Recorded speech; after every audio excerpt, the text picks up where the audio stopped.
Who's your emergency contact? Who should we notify in case of death?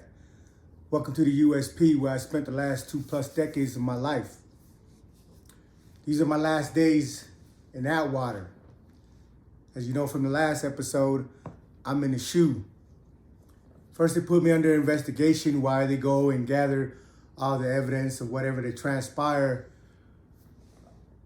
that caused me to go to the SHU.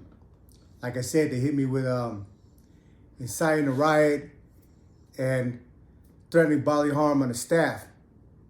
But just like I shared with you in the previous video, none of that shit happened. So, but you know, when it comes to these things, when you get written up for shots or whatever, it's pretty much whatever the police says, whatever the CO says against you. They're never, ever, ever, on a very rare occasion, will they ever take your word over one of their staff members. So I have that CO Scott said that I threatened bodily harm on him and that I incited a riot, that we were about to jump him and all that extra shit, which none of that shit happened. None of that shit was true. He came into the unit running his fucking mouth and I checked him and he got spooked. So they came and gaffled me and Bryson up, but they didn't just lock me and Bryson. They locked up all the homies in the block. They rounded up all the natives and a couple of my Asian homies, everybody in the block. In my block, they took them all to the SHU. Now, like I told you, they have the regular SHU, then they have 1B. 1B used to be a PC unit. Used to be for dudes that got beat off the yard, that couldn't walk the yard or whatever. But at this time, the SHU was so crowded that they had an overflow into 1B. So they took all of us into 1B. It was like maybe on a Thursday or something, because all the other natives and Asian Islanders that they picked up out of our unit came Monday morning or towards Wednesday. They let everybody back out except for me and Bryce. You know, the SIS at the time was Hayes. He's a Hawaiian dude. Now, with him being an Islander and a SIS lieutenant, it seemed like he was a little extra on us because he didn't want it to be perceived that he was giving us a pass because we're all Asian Islander too. You know, because in Atwater at the time, between 2008 and 2015, the Asian Islander car pretty much had control of the economy. You know, we dip and dab in all the trades and all the commerce. Whatever's going on the yard, we had our hands in it. Not that we personally had brought anything in, but people see how we conduct ourselves and how we keep our car clean to the best of our abilities. You know, when I say the best of our abilities, I'm not going to sit here and try to fabricate and say that everybody that was ever on the yard in Atwater with us was straight.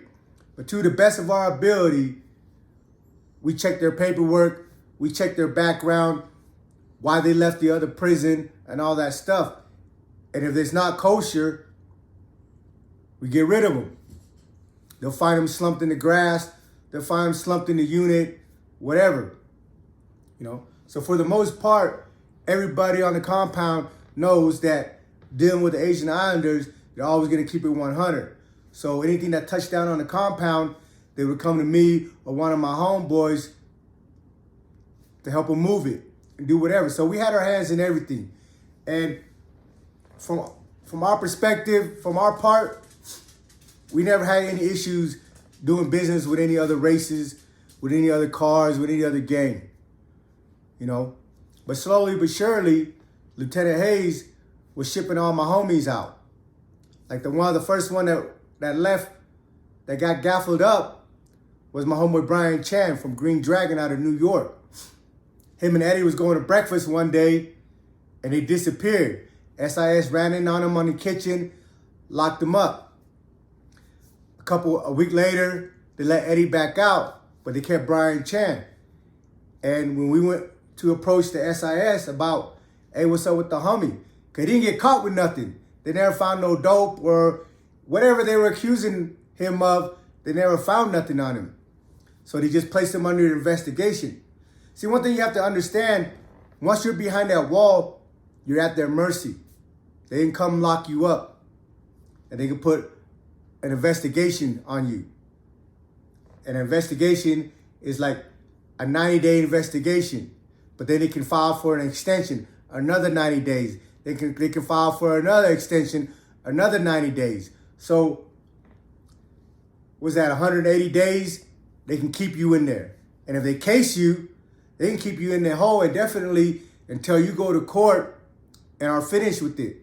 Like somebody comment like, I thought you could only be in the SHU or in solitary confinement for 3 to 7 days. Hell the fuck no. There's people in 80X right now that are still in solitary confinement. I met a dude, his name was Corny. He's one of the founders of the Nuestra Familia. At the time I met him was when I went to Florence after I left Lewisburg. He was in 80X for 30 years. They let him on the compound for about 3 to 4 months. Then they locked him back and sent him back to 80X because they were scared of the influence and the power that he had. But just imagine sitting in a fucking cell. You know, the longest stint I've done in solitary confinement was almost 2 years. But this man was in there for 30 years. Like, when he came on the yard, when I was in Florence with him, I don't want to say he was skittish, but he was uncomfortable because there was so much movement. He'd been 3 decades in a cell by himself. If that's not cruel and unusual punishment, hey, I don't know what it is. And there's people there sitting there now. When you go to 80X, if they accept you into a program, because 80X is a program, if they accept you in the program, it's a minimum of 7 years. That don't mean you're going to get out in 7 years. It's a minimum of 7 years. Then they have step-down programs for you to work your way back into population. There's men in there right now buried underground 80X for whatever. Who knows when they're ever going to get to come back out? Who knows if they're ever going to ever have any encounters, interaction with other human beings again. But yeah, all that solitary confinement can't keep you for more than a week, for more than 30 days, for more than 90 days. Maybe there's some rules that Obama had passed or policy that he implemented that restrict them from doing that. But I'm letting you know right now, the BOP are not honoring that. Period. So I'm in the SHU. But you know, no matter where you go, life goes on. You know, when I went to the SHU, we was in a 1B for about a month before they had room in the regular SHU and moved me and Bryson to the regular SHU where we seen all the other homies, the homie Easy, the homie Seth that beat up the police. You know, they're back there with a couple other homies. And at the time we were back there, they had these 2 COs that worked back there, the Silver brothers. You know, I talk a lot of shit about these COs that I encountered, but I'm always going to be respectful to those that are deserving of respect, to those that come to work and conduct themselves as men. These 2 Silver brothers, they stayed in the SHU. They always worked the SHU. They liked it better in the SHU. They ran the SHU, and it was cool. You know, when you get your laundry in the SHU, it's a laundry bag. You know, they give you a laundry bag. You put your dirty clothes and stuff in there, and once or twice a week, you tie it up or whatever. Once or twice a week, you put it out. The orderlies comes and picks it up and sends it out to the compound to get it washed. Then they send it back that night or the next day. Now, these two brothers that was working in the SHU at the time, they weren't tripping on us getting food. So when we sent our clothes out, the homies would load it up with macro, spam, sausages, rice, soup, and then throw it back in the laundry cart and when the orderlies come through to pass out laundry, the CO's got to open the door for us. They got to open the tray slot. Inmates don't have no keys. But the COs that was working in the SHU, they weren't tripping if all we're getting is food in, you know? And they told us that. Don't try to smuggle no drugs in or any weapons or anything like that, because they go through the bag.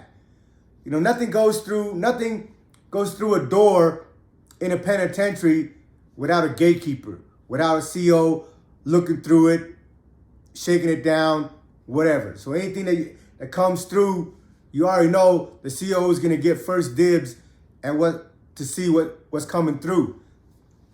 But you know, they told us when we was in there, look, we're not tripping if you guys getting food and coffee, because they don't sell you coffee in the SHU. The only thing they sell you is battery and a couple of knickknacks. But me and Bryson were on restriction. You know, they got us on an under investigation. They got us on a you got nothing coming status. But even when we were in the SHU, we lived good, because the homies on the compound, with much respect to all the homies out there that was on the compound at that time that me and Bryson was in the SHU, they made sure every week we had food coming in. They filled up that laundry bag full of Spam, sausages, mackerel, clams, whatever they were selling on commissary. The homies was picking up shit from everybody. Everybody just, you know, contribute a little piece, and they were shooting it into us, you know. But all of us can't help it that can't follow the rules. We're never following the rules. So they had somebody that tried smuggling some dope through the laundry cart, and the CO busted it. So when they busted it, they stopped everything from coming in through the laundry cart. So we're asked out. We don't got no food coming. I have no commissary. So on one of these particular day, you know, you put your slip in the night before or a couple days before. Say in the SHU, they do commissary on Wednesday. Not saying that they did, but just an example. You would put in your slip on a Sunday. Then Wednesday come, the COs would come and bring the commissary that you ordered. So me and Bryson, we never put a slip in because we're on commissary restriction already. The only thing that we really need in there while we're in the SHU is our batteries for our radio. And through the course, before they shut down the food coming in through the laundry, we already got a stack of batteries, so we're set. But when when the commissary people come, the CO coming to pass the commissary, they come to me and Bryson's door and knock on the window. And like, hey, Rick, get up. Now I'm a little surprised because I didn't order any commissary. Well, the CO opens up my tray slot and he got a freaking a grocery bag, you know, one of those paper grocery bags and paper brown bags. It was a good sized bag. He just stuck it in my door and started dumping all the content out of there. There was like maybe, I don't know, $60 to $80 worth of commissary, which is a lot. Because in the SHU, even if you can order commissary, you can only order like $25, $35. So we're like, what the fuck? You know, but I'm not, you know, I'm like, all right, whatever. So he's just dumping the content out, pulls the bag back out, locks the door, and tells me, hey, that's from Mateo. Mateo is a white dude that was on a yard that was standing behind me during the riot. But we also became friends. He lived in my block. He was real close with fam. Him and family ran a store together. And we're like, Mateo, you know, and you know, I'm at a loss for words just remembering it because I appreciate the love that he extended us. That showed me that he appreciated what me and Bryson did for him during the riot. And every week, without fail, Mateo would say to his commissary, or one of the homies that work in commissary will put a bag of commissary and send it to us. So we was chilling. We were cool. But you know, like I said, life goes on. And then sometimes in the SHU, there's more drama in the SHU than there are on a compound. You would think, hey, how could there be drama when we're all locked in our cells? Well, as you've seen from other people's videos and stuff, or other YouTubers that they've shown you, when you're trying to get somebody, there's always ways to get them.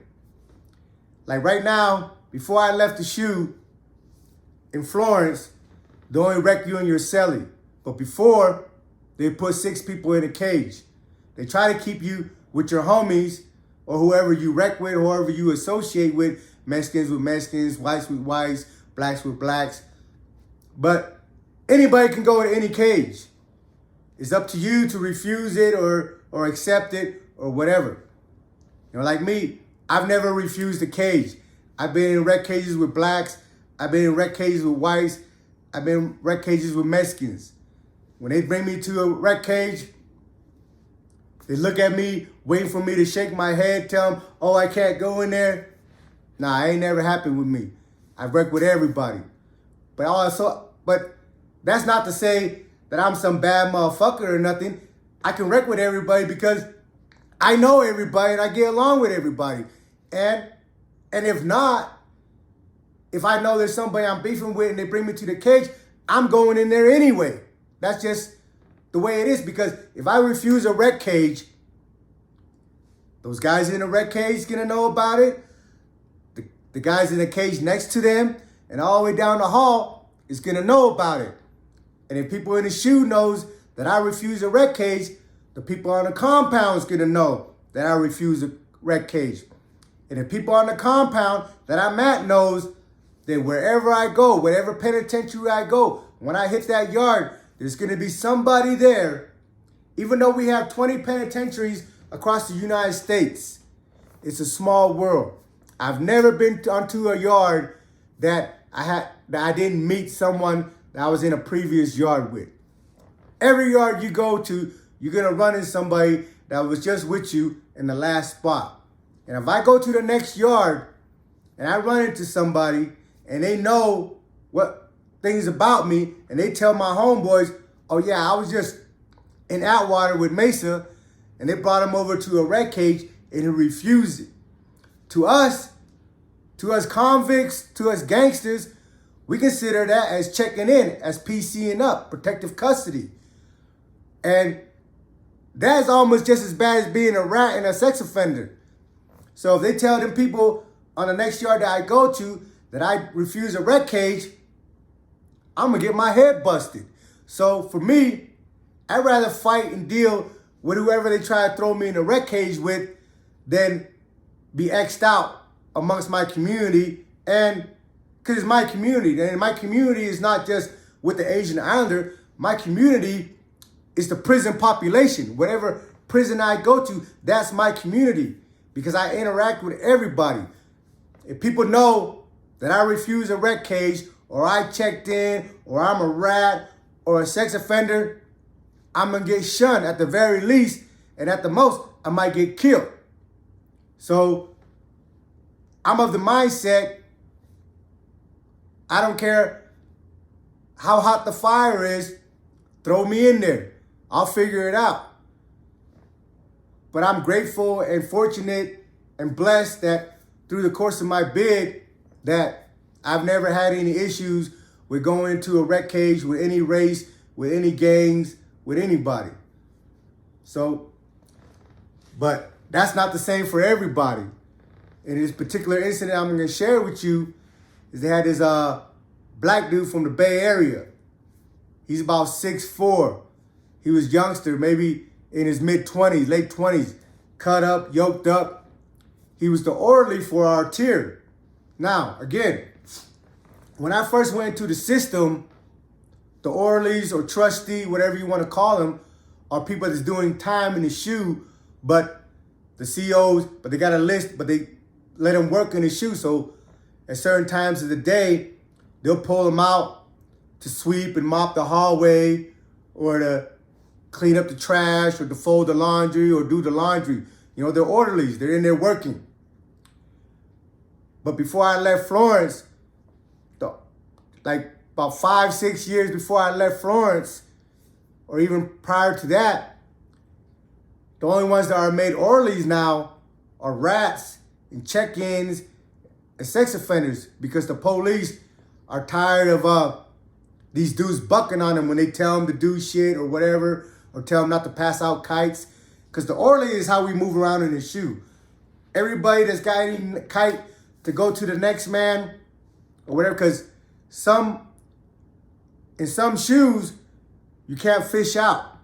Like if it's a door that they open up, with a key, that you can slide, you can make a fishing line and slide shit through under the door, because you got about that much gap, about a half an inch to an inch gap that you can slide your car out to different cells, and people will help each other pass the kite down the road.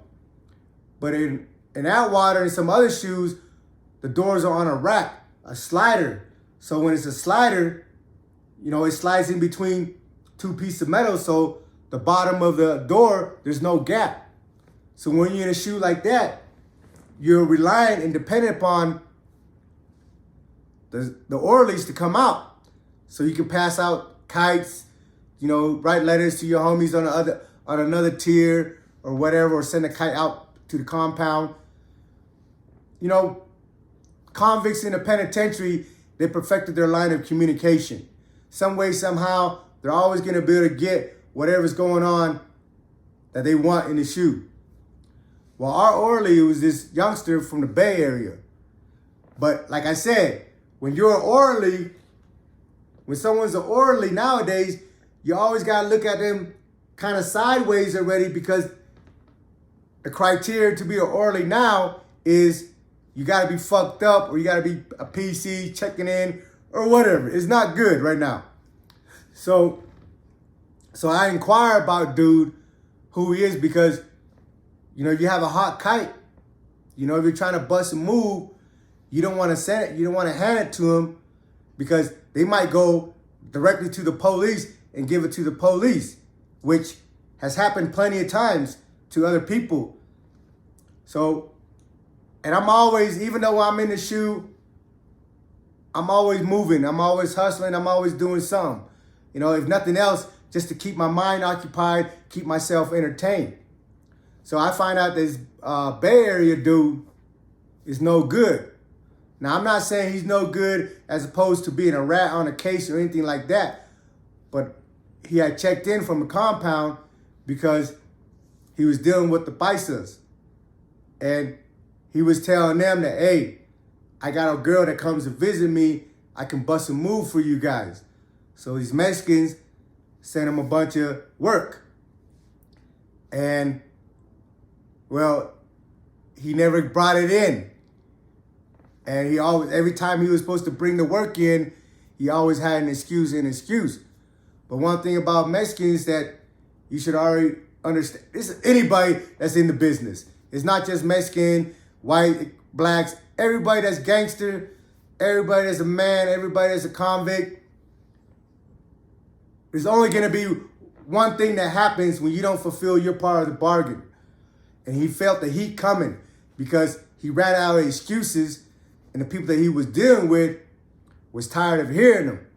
So he checked into his shoe thinking he was safe. Well, about 2.5 months, I was in the shoe with him. And on this particular day, we come out to the rec yard. Me and Bryce, we're selling in the shoe, and we're wrecking with a couple native homies, Chris and Justin. And I'm out there. I got back into my workout routine, doing the burpees and all that crazy shit.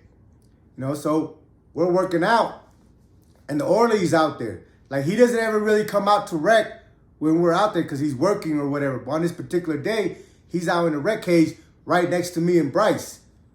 Well, they bring in 2 bloods into the rec cage with them. They bring these 2 bloods, they're cellies.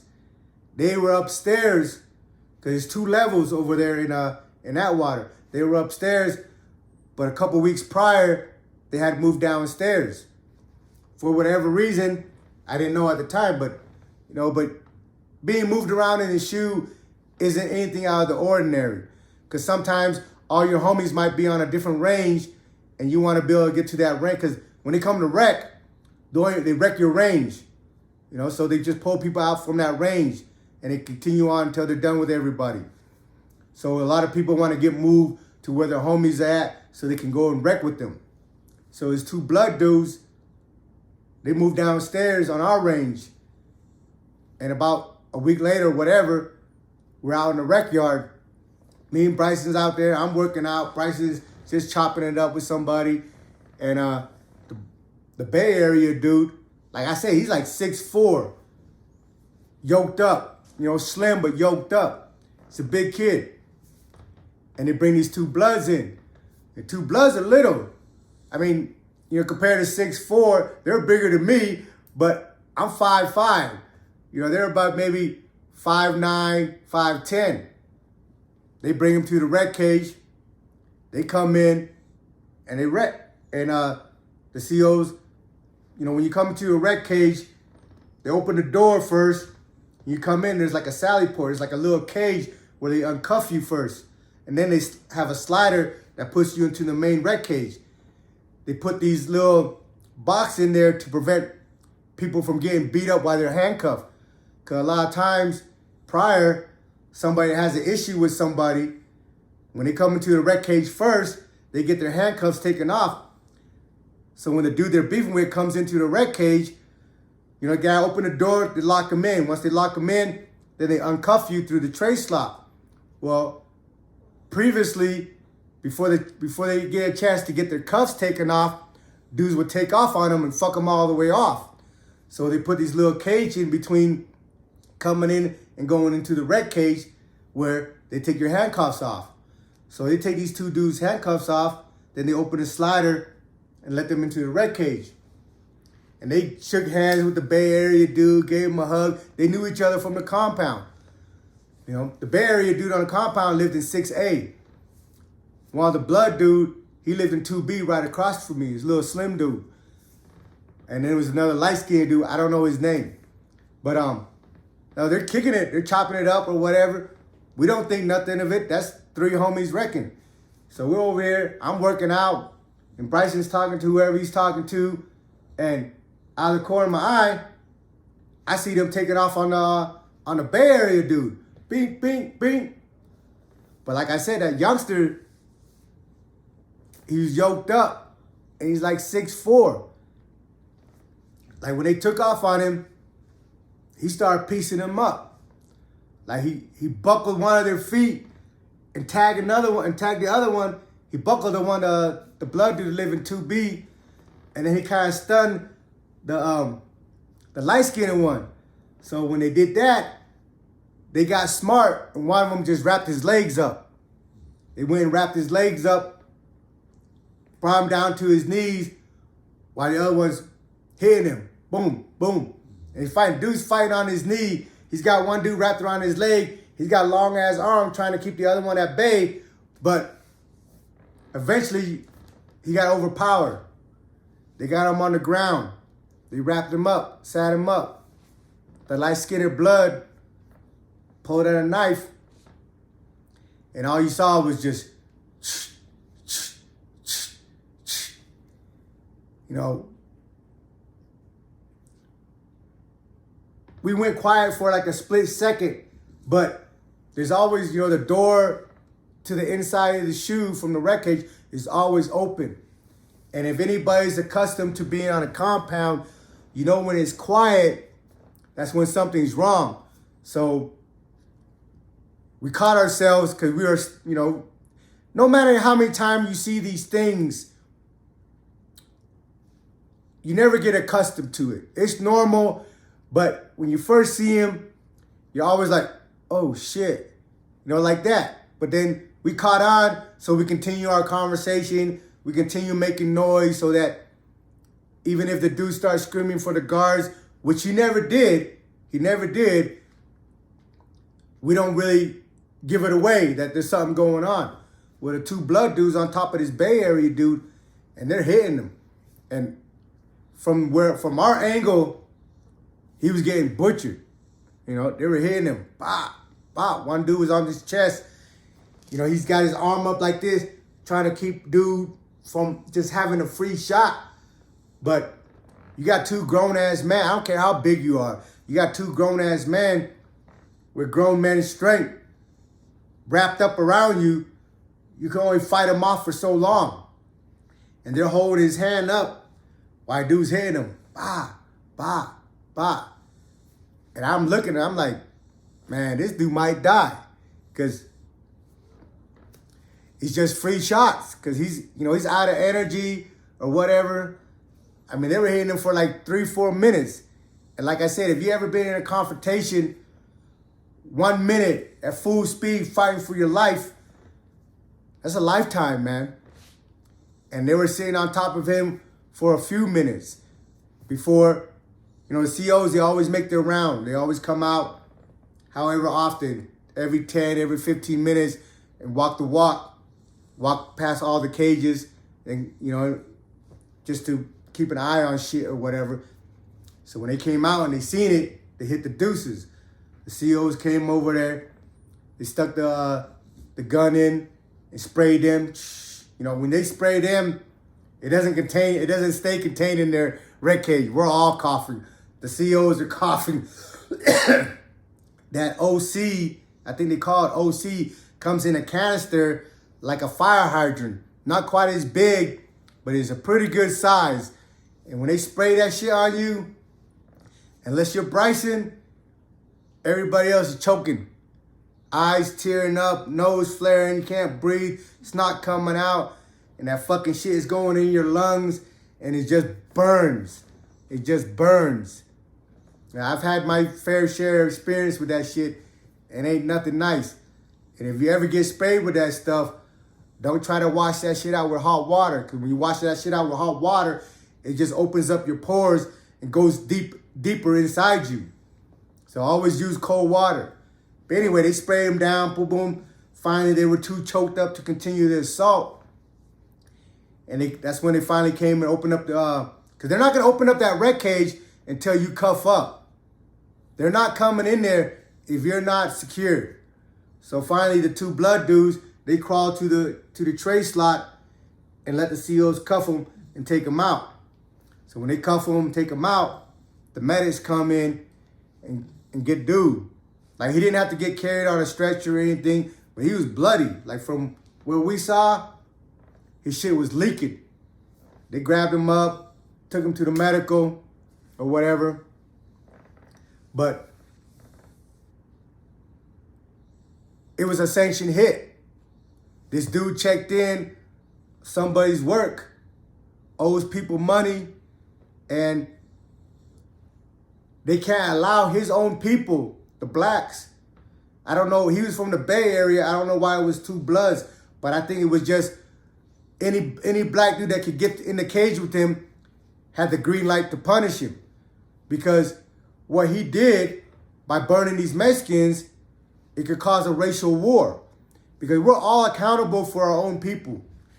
If we don't find a way to take care of the bad apples around us, then the people that is insisting on shit being right, they can't push up on you if they don't have the intention to enforce it.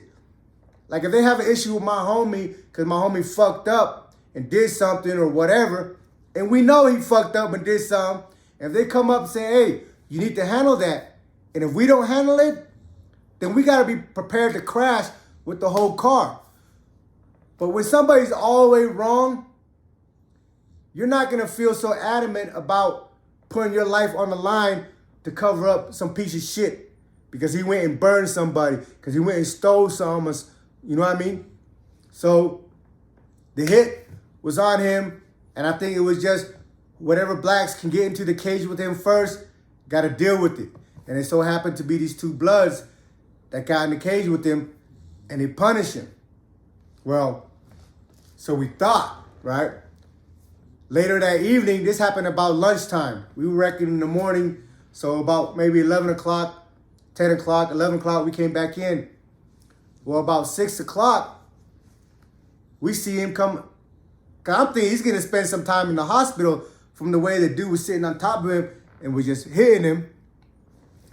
Man, that dude got patched up. They opened the gate for our hallway, our tier. You know, every time the gate clicks, the keys click, we always look out the window to see who's coming in. And we see him coming in. I'm like, damn, bro, hey, he's walking. You know, he come back. He had a couple bandages, a couple stitches, but he just came through the hallway talking shit, right in his mouth, like, you motherfuckers ain't done nothing to me. Look at me. You ain't done shit. And fortunately for him, he survived it. Because I've seen people that have gotten stabbed one time and died.